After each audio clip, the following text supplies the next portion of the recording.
keeps us pitted against one another, and that system that fuels us to stay pitted against one another and looking at each other like we each other's enemy. It's like we just hate, and we look at that other person that looks so much like us, and we hate ourselves so much that we spew out that hate, and we do so much damage. We create so much hurt within the lives of others. That system needs to be broken, man. Like, it really does. And I don't know what it's gonna take. I don't know how to do it. I don't have the answers. But I do know it's something that is serious, and it's something that we as the Black community, that we need to come together in solidarity, like we were able to get so many other people to join our movement and come and become one with us. We need to come together as a Black. Now I'm gonna show y'all a video of young Dolph's beautiful queen. Dolph, beautiful queen, speaks on his existence and speaks on the things before he died. The video you're watching, it's moments before young Dolph died, and his wife does a beautiful statement, you feel me, about everybody. It ain't just for Dolph, it's for all of us, and how she feels about her husband before he died. Remember, keyword, before he died. So let's listen to the beautiful queen as she gives her synopsis on what's been going on out here in these streets. Place, you know, just a lot of different emotions from everything that I've experienced. And like, I've been trying to make sense of so much, right? I've been trying to make sense of like just where we are in the times, like in terms of like everything just seeming so hateful, like from police brutality to like non-Black on white crimes. But then like I had to face a tragedy within my own like household, or not household, but my family dynamic, and we experienced Black on Black crime. And for me, that was like something else. It's like we getting all of this hate from all over, from all of these different areas, and then we give that same hate to our own people within our own community, right? And it's just so messed up, because it's like I'm seeing these protests going on as I'm mourning and grieving my brother's loss, you know, and I'm just like, man, like we shouting loud, we're fighting hard for our voices to be heard, for non-Black people to respect us and to realize and acknowledge that Black lives matter, because I do believe, I'm Black, I do believe Black lives matter. But I'm like, what about to our fellow Black peers and just our community? Like, why don't we treat our lives like we matter amongst one another? You know, like, I know more people that have died at the hands of a Black person committing a crime against them than I do personally know someone who's been murdered, or, you know what I'm saying, attacked by a non-Black person.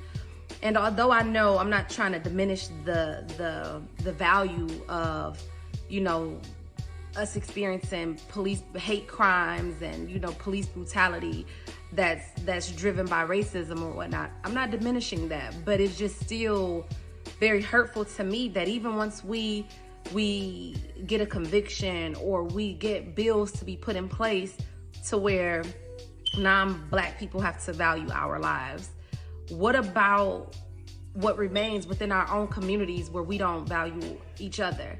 And so it breaks my heart, because literally my heart is broken, because I lost such an important person to me due to a senseless crime, you know, and it was his Black brother. Like they even discussed, my brother even tried to be like, look, we're gonna be responsible men, we're gonna handle this decently, let's come up with an agreement. He tried to do that, and that wasn't good enough.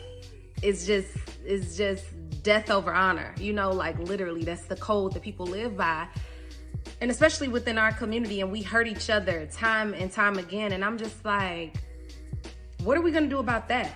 Like, I've never experienced this type of pain before, but I know it's so many people that have. They've experienced this, and I'm just like, what can be done? Literally, I was just watching, you know, a news clipping where someone pulled in front of a house and let off like 70 rounds, right?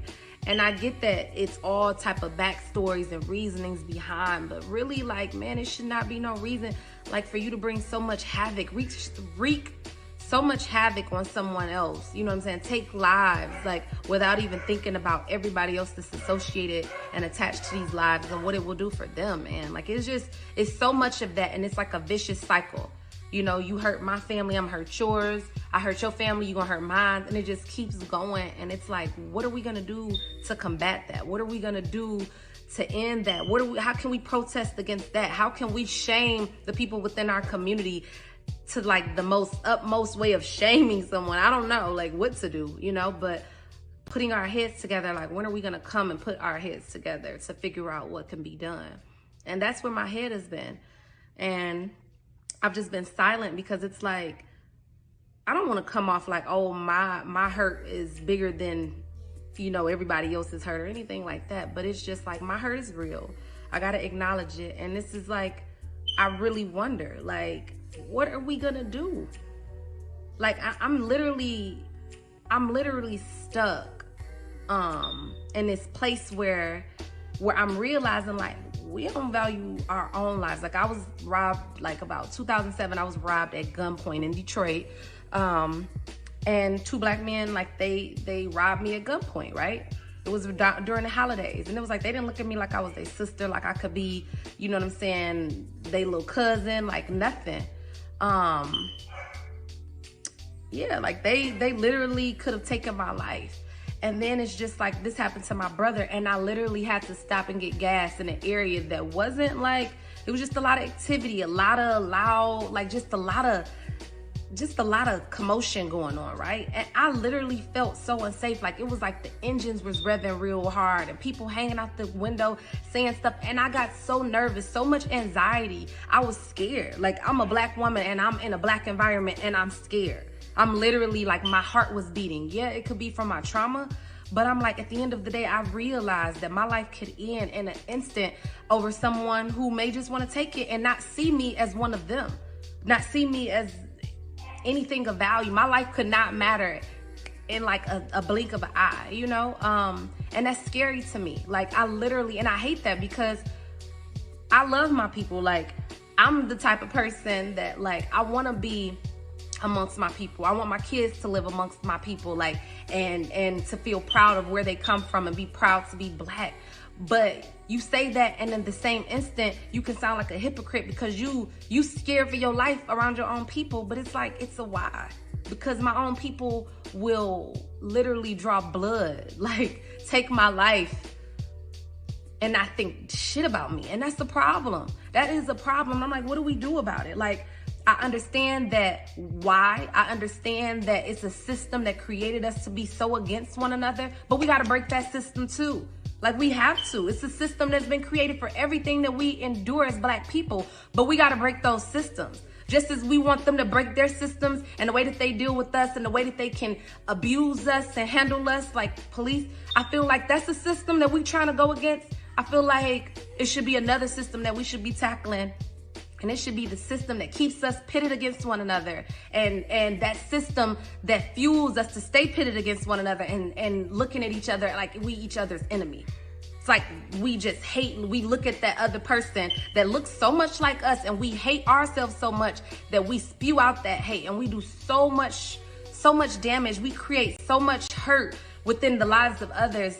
That system needs to be broken, man. Like, it really does. And I don't know what it's gonna take. I don't know how to do it. I don't have the answers, but I do know it's something that is serious, and it's something that we as the black community, that we need to come together in solidarity. Like, we were able to get so many other people to join our movement and come and become one with us.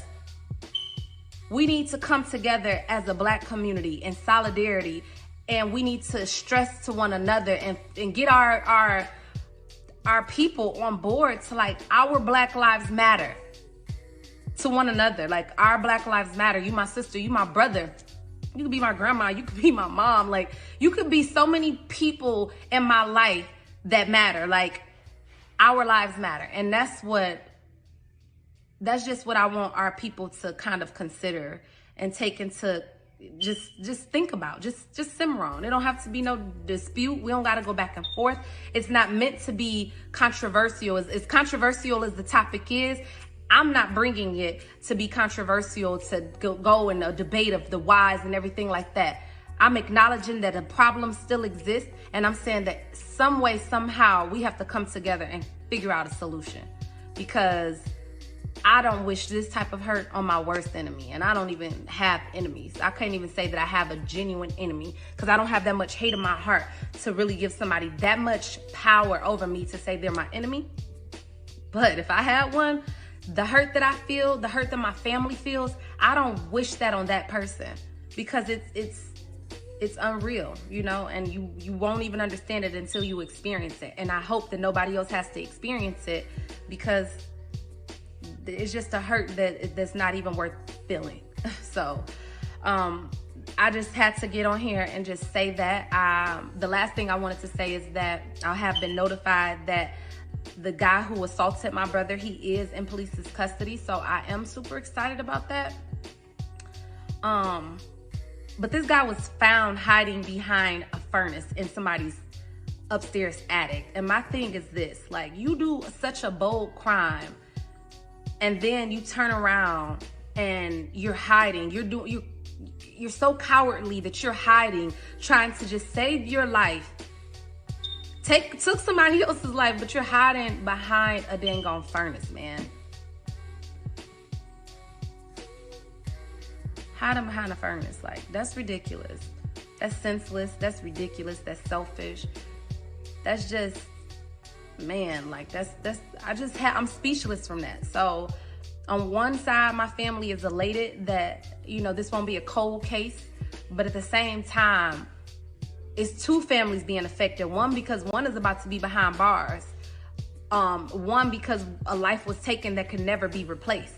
It's like we got a victory. Yeah, that person was picked up there in police custody, but on the flip side of that won't even bring back our brother, a husband, a son, a father. Like, that opportunity is not here anymore, and it's hurtful. And so I just had to get on here and just speak my piece, because I've been wanting to speak, but literally I couldn't even form my thoughts for so long because they were so overwhelming. So thank you for all of your prayers. Thank you for all of your support. Please continue to donate to King Jay's Memorial Fund, just to help the family, just to at least until everything settles, the dust settles, the finances are all sorted out, that they can have a peace of mind that, hey, you know, you are being supported. It's okay. You know, like, you don't have to just worry about just trying to keep the business